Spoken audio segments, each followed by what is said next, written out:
সাগর ভাবনাই আজিও বুকুতে ঢৌ খেলি থাকে নীলি মাখা গোপনে হৃদয়ত বেদনা বেদনা লাগে।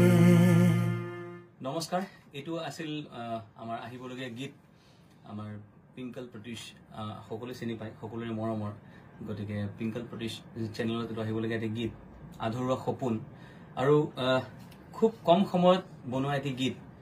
মই একচুৱেলি আলোচনা কৰিবলৈ আহিছিলোঁ পিংকলৰ লগত, কিশোৰ দাৰ লগত। আৰু ক'লে যে আলোচনা নকৰোঁ, আমি গানটোৱে কৰোঁ। পিংকলে কীবৰ্ডখন ধৰিলে, মই প্ৰায় 15-20 মিনিটত সুৰটো কৰিলোঁ। আৰু সুৰ কৰি গৈছোঁ, কিশোৰ দাই লিখি গৈছে। আৰু তেনেকেই আমাৰ অডিঅ'টো হ'ল আধৰুৱা সপোন। আৰু 2 জানুৱাৰী অৰ্থাৎ মোৰ জন্মদিনৰ দিনাখন গীতটোৱে মুক্তি লাভ কৰিব পিংকল প্ৰতীশ ইউটিউব চেনেলত। আশা কৰিছোঁ ৰাইজে ভাল পাব, মৰম দিব। আৰু গীতটো ভিডিঅ'ৰ আকাৰে আমি মুক্তি দিম। আমাৰ লোকেশ্যন ঠিক হ'ল, কিন্তু আমি এইটো ছাছপেন্স থৈছোঁ, কাকো নকওঁ।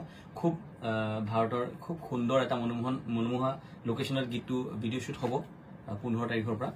আৰু 2 জানুৱাৰীত গীতটোৱে মুক্তি লাভ কৰিব। গীতটো খুব সুন্দৰকৈ সংগীতেৰে সজাইছে পিংকলে।